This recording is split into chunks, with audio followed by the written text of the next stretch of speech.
जातियों में, धर्म में बंट गया और अपने आप की सुध बुध खोली। किसान किसे कहते हैं? आज सरकार वो भी बात करती है किसान किसान किसान किसान को हम आसमान में ले जाएंगे, परंतु देने के लिए कुछ नहीं। किसान कौन है? मैं आपको एक भजन के रूप में बताता हूँ। आज अंग्रेजों से छुटकारा मिलने के बाद में आज मेरी समझ में 80-90 वर्ष हो गए।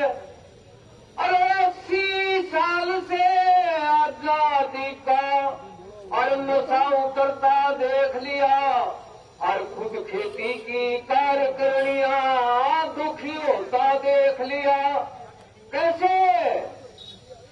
अरे जेठ के महीने में कठिन तपस्या, कभी भी अवकाश नहीं, 18 घंटे काम रात दिन, मिलता सुख का सांस नहीं। अरे 6 महीने फसल 6 महीने में तैयार होती है, 6 महीने लगातार बीत गए, कोई होती पूरी आस नहीं। और 10 नौवा की करी कमाई वह भी रहती पास नहीं। अरे न रोटी देवनिया तू खुद भूखा मरता देख लिया और खुद खेती की कार्यकारिणियां दुखी होता। अरे वाले किसान। नंबर 2 बार 3 बार 4 बार करके मर पच के खेती बोले, आधी मर जा आधी फिर जा, आधी में आधी हो गए।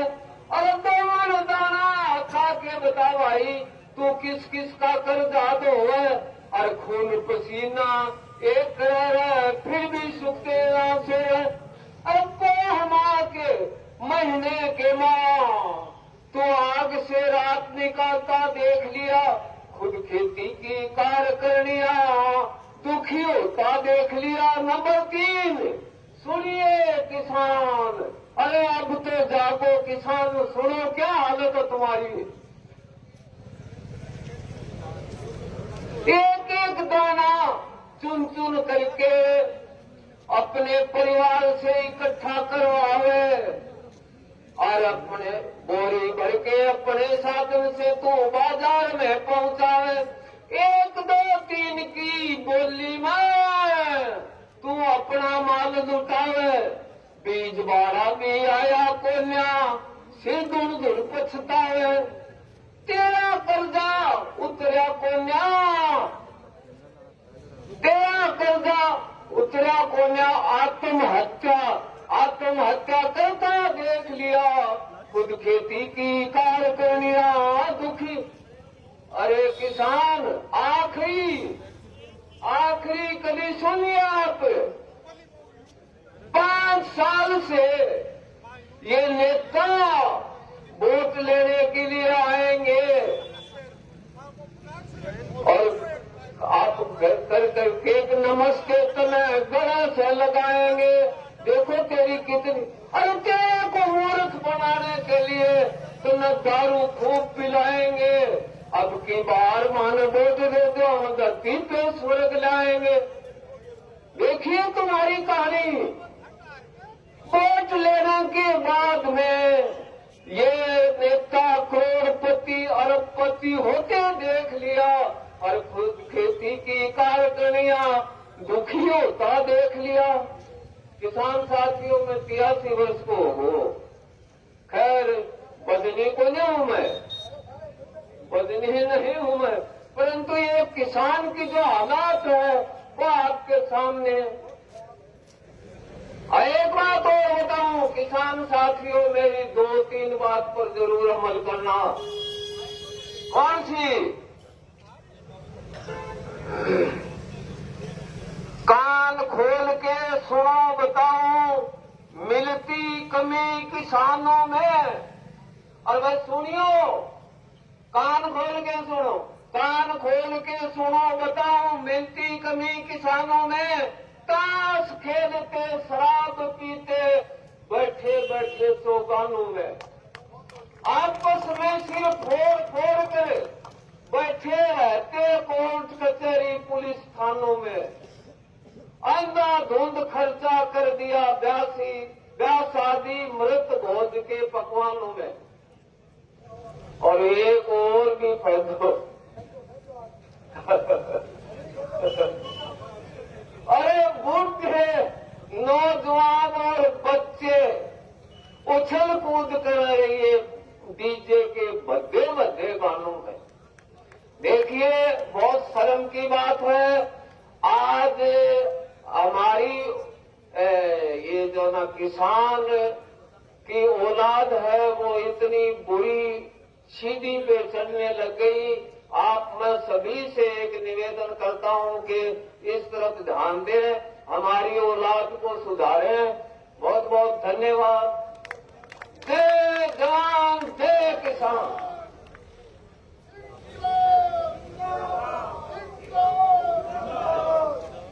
साथियों, लोग आते रहेंगे।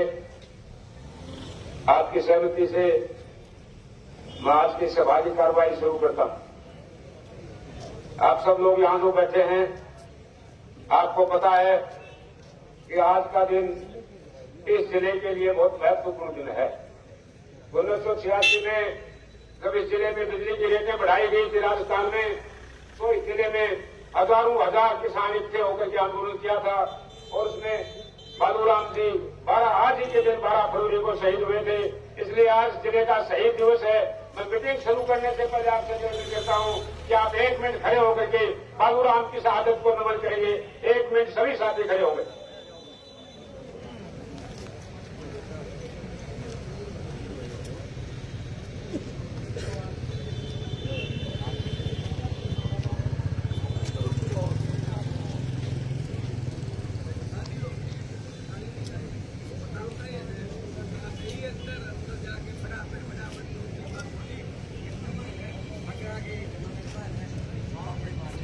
बैठ जाओ साथियों।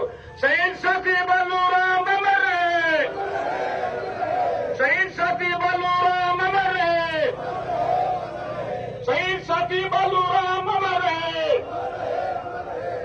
इंकलाब जिंदाबाद। साथियों, आपकी सहमति से आज की मीटिंग के लिए प्रधान बुहाना, विद्याधर सिंह गिल और फौजियों के जो अध्यक्ष हैं, उनका नाम मेरे पास नहीं है, ताराचंद जी, इन 5 आदमियों के अध्यक्ष मंडल का नाम आपके सामने प्रस्तावित है। स्वीकार है तो आप खड़े करके स्वीकार से देंगे। साथियों, दो तरीके के लोग शामिल हैं। पानी है तो इस जिले को बचाया जा सकता है। हमने उस दिन में तय किया था, कोई आए इस आंदोलन में, कोई भी आए आकर के अपनी आहुति दे और इस नहर को लाने में, नहर के पानी को ढूंढने ले जाने में लाने के लिए जो भी मदद कर सकता है। हमारे यहाँ कोई सीमा नहीं है। किसी के दिमाग में ये बात नहीं रहनी चाहिए कि ये फलाना है, ये ठिकरा है, ये नहीं है, वो नहीं है। हमने अभी जो कमेटी बनाई थी उसमें ये तय भी किया था, ये साथी उनसे बात करेंगे, व्यापार मंडल से भी, हमारे एमएलए एमपी से भी, प्रधानों से भी, और सबसे वार्ता करेंगे और सबको कहेंगे, न्योता देंगे कि भाई आओ सारे के सारे मिलके, इसमें कांग्रेस बीजेपी का कुछ नहीं है, आप हमारे आगे हो, हम आपके साथ रहेंगे, हम खाएंगे लट, हम लड़ेंगे सरकार से, लेकिन आप हमारे आगे होकर के इस जिले को बचाने की कार्रवाई करो। तो इसलिए मैं ज्यादा कुछ नहीं कहना चाहता आपको, कि वक्ताओं से भी मेरा निवेदन है कि साहो आवाज बहुत बड़ो है, तो थोड़ी थोड़ी बार में आपकी बात कर दूंगा। उसके बाद अपना जो ज्ञापन है वो तैयार किया हुआ है यशवर्धन सिंह जी ने, वो ज्ञापन आपके सामने पढ़ के सुनाया जाएगा और उस ज्ञापन को लेकर के जो भी संघर्ष समिति के 5 या 10 आदमी जाएंगे, वो कलेक्टर से जाके ज्ञापन देंगे, उससे बात करेंगे और उसके बाद जो भी साथी बोलने के बाद आगे हमको क्या करना है वो प्रोग्राम संघर्ष समिति आपके सामने रखेगी।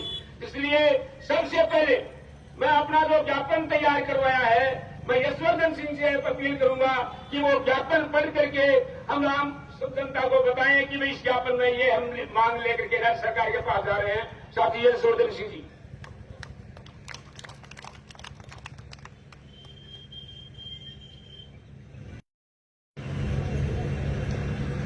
नमस्कार। अमर शहीद बालूराम जी को शत-शत नमन। आज आप लोग इतनी भारी संख्या में जिले की सबसे बड़ी पीड़ा के लिए यहां पधारे, इसलिए आप सबका इस्तकबाल है। मैं इस ज्ञापन में जो मुख्य मुद्दा है उसको बहुत कम शब्दों में मैंने इसमें लिखा है, इसको मैं पढ़कर सुना देता हूं और इस मुद्दे के बारे में और जो तथ्य हैं वो मैं आप सब लोगों को बता देता हूं।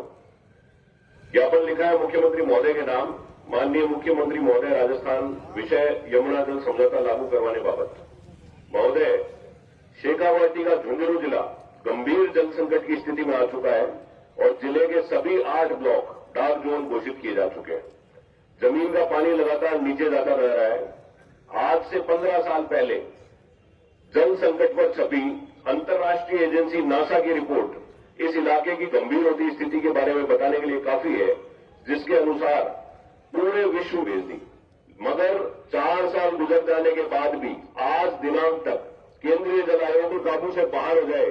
आपसे मांग है कि ईआरसीपी की तर्ज पर यमुना जल समझौते को आम चुनाव की आचार संहिता लगने से पहले लागू करवाया जाए। तो ये ज्ञापन है। आप में से आप सब लोग वो जागृत लोग हैं जो पूरे जिले को जगाने के लिए अपने अपने गांव ढाणियों में इस कड़ाके की सर्दी में अपना सब कुछ छोड़कर, अपना काम नाम छोड़कर, अपने घर बार को छोड़कर बैठे हैं। इसलिए आप सब लोगों का जितना साधुवाद दिया जाए उतना कम है। हम जितनी बैठकें करते हैं, मैं पिछली बैठकों में भी बता रहा था कि जब भारत की आजादी का आंदोलन हुआ तो महात्मा गांधी, जवाहरलाल नेहरू, सब लोगों ने खूब कोशिश की, तब भी मात्र 1% लोग उनके साथ जुड़े थे। 99% नहीं जुड़े, लेकिन 1% में वो ताकत थी कि उन्होंने भारत को आजाद करवा दिया। तो आप लोग इतनी बड़ी संख्या में है, मुझे पूरा विश्वास है, हम सबको पूरा विश्वास है, होना भी चाहिए कि आप जितने जागरूक लोग अगर इस मुद्दे पर बाहर आ गए अपने घर से, तो ये मुद्दा तो अब हल होकर रहेगा। साथियों, हम एक जीती हुई लड़ाई लड़ रहे हैं। सबसे मुख्य लड़ाई थी जो आपने ईआरसीपी के बारे में सुना होगा। ईआरसीपी में 13 जिलों में लोग आंदोलित हुए, उद्वेलित हुए। अभी उनका एमओयू हुआ है कि हम एक डीपीआर बना देंगे, डिटेल प्रोजेक्ट रिपोर्ट। हम उनसे 2 कदम आगे हैं। हमारा समझौता 1994 में हो चुका 5 राज्यों के बीच, हिमाचल, हरियाणा, राजस्थान, दिल्ली और उत्तर प्रदेश। 95 में अपर यमुना रिवर बोर्ड बन गया। उन्होंने कोशिश की कि इसको किसी तरह लागू करवाया जाए। सन 2001 में जब हमारे यहां से आदरणीय कमला जी बेनीवाल उप मुख्यमंत्री थी, तो उनको राजस्थान की तरफ से हरियाणा से चर्चा करने के लिए भेजा गया। उस वक्त ओम प्रकाश जी चौटाला वहां के मुख्यमंत्री थे। दोनों वहां के मुख्यमंत्री और हमारे उप मुख्यमंत्री के बीच बैठक हुई। उस बैठक में एक बात तय हो गई कि राजस्थान का पानी जो उसका हक है वो उसको मिलना चाहिए, लेकिन हरियाणा ने एक साफ कर दिया कि हम हमारी नहरें आपको काम में नहीं लेने देंगे। आप अपनी नई नहर बनाओ और पानी ले जाओ, जो कि एक बड़ा मुश्किल काम था, महंगा काम था। तो तत्कालीन मुख्यमंत्री 2003 में उन्होंने एक नया एमओयू भेजा हरियाणा को कि आपके इलाके में जो नहरें हैं उनका खर्चा भी हम उठाने के लिए तैयार है, उनका रखरखाव भी हम कर देंगे। आप केवल हमें हमारा पानी राजस्थान बॉर्डर तक लाने दो तो हम उसका रखरखाव कर लेंगे, लेकिन वो नहीं माने। 2003 का वो एमओयू आज 2024 आ गई, उन्होंने आज तक साइन नहीं किया और वो करेंगे नहीं उस बात को। 2006 में हरियाणा ने एक नई आपत्ति उठाई कि साहब ताजेवाला हेड पे 1994 में जो समझौता हुआ था उस वक्त जितना पानी था अब उतना पानी नहीं आ रहा, तो राजस्थान को अब उतना पानी नहीं ले सकते। तो दोबारा से एक एम्पावर्ड कमेटी बैठी और उसने 2007 में ये फाइंडिंग दे दी कि 1994 में जो समझौता हुआ जितना पानी राजस्थान को, झुंझुनू जिले को और राजगढ़ ब्लॉक को मिलना है उतना पर्याप्त पानी ताजेवाला हेड पे है। हरियाणा की आपत्ति बिल्कुल गलत है और उसको खारिज कर दिया गया। और आज 2024 में फिर से हरियाणा वही बातें कर रहा है। अब बात आती है 2007 की वो एम्पावर्ड कमेटी की रिपोर्ट 2017 तक पड़ी रही। आज हम लोग जिस संघर्ष से गुजर रहे हैं वो उस वक्त भी वही पीड़ा थी। तो मैंने एक जनहित याचिका कोर्ट में लगाई और सौभाग्य से उस वक्त के जज बहुत बढ़िया थे, उन्होंने उसको स्वीकार भी किया। राज्य सरकार को फटकार लगाई। उस वक्त 24 साल हुए थे इस बात को कि 24 साल गुजरने के बावजूद भी हमने समझौता लागू क्यों नहीं हुआ, तो तुरंत इस बारे में कार्रवाई की जाए। उन्होंने फटकार लगाई। उस फटकार के चलते 20,000 करोड़ रुपए की डीपीआर बना दी। जल्दी जल्दी में 20,000 करोड़ की डीपीआर बना दी। वो डीपीआर को जब तकनीकी स्वीकृति के लिए भेजा गया तो उसमें बात यह आई कि साहब ऊपर से जो नहरें आप बनाने की बात कर रहे हो, हरियाणा इस चीज के लिए मानने को तैयार नहीं है, तो इस डीपीआर को हम खारिज करते हैं। उन्होंने खारिज कर दी। हम दोबारा कोर्ट में गए। हमने कहा कि साहब अभी जनता इतनी जागी हुई नहीं है, हमें केवल अभी कोर्ट आप कोई ऐसा आदेश दे जिससे थोड़ा बहुत तो काम हो। तो कोर्ट ने कहा कि आप इसको अंडरग्राउंड पाइपलाइन की रिपोर्ट बना के लाके आओ। पानी अंडरग्राउंड पाइपलाइन से पानी आ सकता है, जमीन के नीचे दब जाएगा और ऊपर किसान अपनी खेती भी कर सकता है। तो दोबारा से डीपीआर बनी। वो बनी 31,000 करोड़ रुपए की। 17,000 crore first phase, 14,000 crore second phase. तो वो आज 31,000 करोड़ की डीपीआर 2019 में बनवाकर राज्य सरकार ने केंद्रीय जल आयोग को भेज दी। 2019 से आज 2024 आ गई, ये 5वां साल है। केंद्रीय जल आयोग उसको तकनीकी स्वीकृति देने को तैयार नहीं है। उसका बड़ा कारण राजनीतिक हो सकता है कि वहां अलग पार्टी की सरकार थी, यहां अलग पार्टी की सरकार थी, फिर भी हमने धैर्य रखा कि किसी तरीके से मान जाए। लेकिन अब उस धैर्य की भी एक सीमा आ गई। आज केंद्र में भी वही सरकार है, हरियाणा में वही सरकार है, राजस्थान में वही सरकार है, और ईआरसीपी जो अभी उस बोर्ड पर चल रहा था कि हमने ईआरसीपी का समझौता करवा दिया, ईआरसीपी से हमारा पुराना समझौता है। ईआरसीपी तो 2000 की बात है, हमारा तो 1994 का हमारा तो समझौता हुआ है कि प्रोजेक्ट रिपोर्ट बन गई, केवल तकनीकी स्वीकृति मिल जाए। तकनीकी स्वीकृति के बाद में दूसरा स्टेप होगा हरियाणा से एमओयू हो कि हरियाणा के क्षेत्र में हमें काम करने के लिए जगह चाहिए। टेम्परेरी लैंड एक्विजिशन होगा, परमानेंट नहीं होगा। अपने खेतों में पाइपलाइन जाती है ना तेल की, जो नीचे दब जाती है ऊपर अपन खेती कर लेते हैं, वैसी डीपीआर बनवा दी। अच्छा, तरह तरह के लॉजिक देते हैं सरकार के अधिकारी रोकने के लिए कि साहब हमने 6 पाइप की डीपीआर बनाई है, 6 पाइप लाइन बाय लाइन एक साथ बैठ जाएंगे, तो कहते हुए जो छठा पाइप है उसमें मात्र 3% ही पानी आएगा, तो साहब क्या करें? तो मैंने कहा 5 डाल दो हमारे, तो थोड़ा ज्यादा टाइम चला गया, हमारा पानी ले लेंगे। उस छठे पाइप के चक्कर में इसको रोको मत। ये 120 दिन का जल समझौता है। जिस वक्त मानसून आता है उसके 120 दिनों का पानी जो हमें मिलना है, उस वक्त दिल्ली में बाढ़ आती है, उत्तर प्रदेश में बाढ़ आती है, तो हम तो कह रहे हैं कि अगर आप हमें पानी दोगे तो हमें तो दिल्ली वाले में दुआएं देंगे कि उनका शहर नहीं डूब रहा और हमारा पानी का काम हो जाएगा। तो आज 2024 में हम सब लोग जो मिलकर इस विषय पर एक तो जागरूकता जरूरी है कि मुद्दा क्या है। मुद्दा केवल इतना है कि आप तकनीकी अप्रूवल दो, जो कि एक ऑफिस का काम है, उसके लिए कोई नियम नहीं बनाना, कोई कानून नहीं बनाना। केंद्रीय जल आयोग की मीटिंग रखे अधिकारियों की, वो तकनीकी स्वीकृति दे दें कि ये डीपीआर बिल्कुल सही है और हमारी तरफ से इसको अनुमोदित किया जाता है। और अनुमोदन होने के बाद हरियाणा से एमओयू हो। हरियाणा में आज जिनकी सरकार है वो केंद्र में भी वही है, हरियाणा में वही है, राजस्थान में वही है। तो अगर ईआरसीपी इतनी जल्दी ये कर सकते हैं, इसका मतलब कहीं न कहीं इनके मन में ये भावना थी कि जब तक यहाँ पे किसी और दल की सरकार रहेगी हम नहीं करेंगे। तो अब तो भाई तुम्हारी खुद की सरकार है, अब तो कोई बहाना भी नहीं बचा। तो अब हमें सारे बहाने तोड़कर और इस आंदोलन को हमें लगातार चलाना है, इसको बंद नहीं करना है। ये जब तक काम चालू नहीं हो जाए, और ये काम चालू नहीं हो जाए, ये परमानेंट बॉडी के रूप में रहना है कि जब काम हो भी जाएगा तब भी बार बार ये आएगी कि साहब कभी पानी कम आया, तब भी हमें दोबारा वापस ऐसे ही इकट्ठा होना पड़ेगा कि हमारे हक का भी पानी मिलना चाहिए, वो कम क्यों दिया जा रहा है। तो हमें ये एकता लगातार बरकरार रखनी है। यहाँ जितने बुजुर्ग आए वो अपने बेटों को और अपने पोतों को भी तैयार करके रखना है कि भाई हम नहीं रहेंगे तो तभी तुम्हें ये लड़ाई लड़नी पड़ेगी।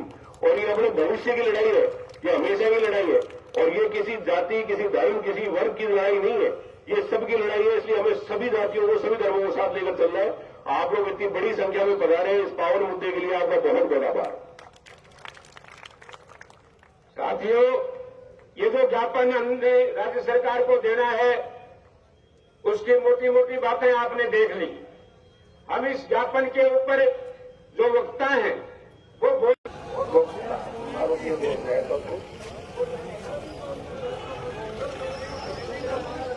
आओ सभी साथी आप बैठेंगे, जो सुरेश नारा लगाए।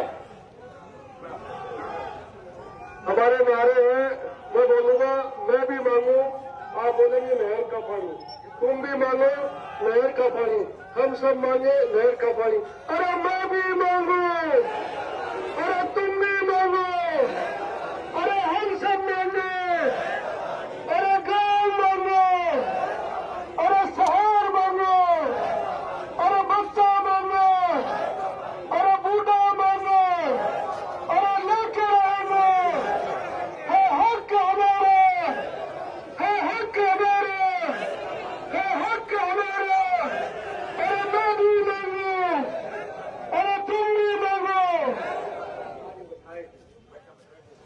सभी जो इस पावन मुद्दे की लड़ाई में है, जैसे जैसे जगह मिल रही है वहां बैठ जाओ।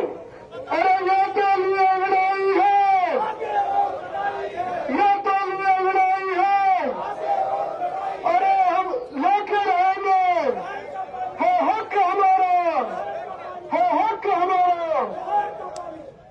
साथी आशीष और योगेश सिंह से निवेदन है कि वो दरिया पड़ी है पीछे, जो साथी महिपाल जी दरी पड़ी है चाय की दुकान के पास, वो दरी आगे बिछा दो। चाय की दुकान के पास दरिया पड़ी है, सभी साथियों को जो जगह मिल रही है यहाँ से बैठ जाए। लोग आ रहे हैं, आप सब लोग आ रहे हैं, आपका स्वागत है। ये मीटिंग चल रही है, अभी ज्ञापन जो है वो पढ़ के सुना दिया है। मैं महावीर सिंह यादव जी भी आपके साथ आए हैं, मैं उनसे भी निवेदन कर रहा हूँ कि वो आगे आ जाए। और मेरा निवेदन है कि अभी इसके ऊपर ये जो प्रस्ताव साथी ये जो यशवर्धन सिंह ने रखा है, इसके ऊपर साथी रामचंद्र जी इस प्रस्ताव का समर्थन करेंगे। वो रामचंद्र जी यहाँ आ जाए। और उससे पहले मेरा निवेदन है कि यशवर्धन सिंह जी, फूलचंद ढेवा, विद्याधर सिंह गिल, बजरंग जी नेहरा, कैलाश जी यादव, ताराचंद जी, सुबेदार साहब, बजरंगलाल जी बराला, महावीर प्रसाद जी यादव, मदन यादव, मुसार सिंह सारावास, ये इस ज्ञापन को कलेक्टर को पास ले जाए। तब तक हम मीटिंग चलाते रहेंगे। आप उनसे बात करके आके हमको बता देना, आप सभी चले जाओ। अब मेरा निवेदन है रामचंद्र से कि वो आए और इस प्रस्ताव का समर्थन करें। यशवर्धन जी ने अभी जो प्रस्ताव पढ़ा है, यशवर्धन जी ने अभी जो प्रस्ताव पढ़ा है, मैं पहले तो सभी साथियों से निवेदन करता हूं कि जो भी आए सब बैठ जाएं, साइड में बैठ जाएं। जो प्रस्ताव पढ़ा है यशवर्धन जी ने नहर के मुद्दे को लेकर के, मैं आपसे निवेदन करता हूं कि इसके समर्थन में जो इसके समर्थन में वो हाथ खड़े करें।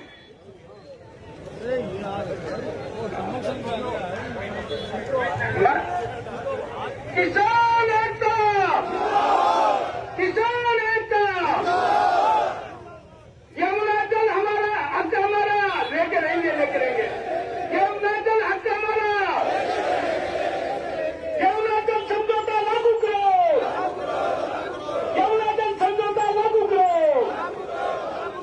मैं क्योंकि वक्ता बहुत ज्यादा कुछ भी नहीं कहना चाहूंगा, मैं सिर्फ एक ही बात कहना चाहता हूं कि ये लड़ाई निश्चित तौर पर हम सब जीतेंगे।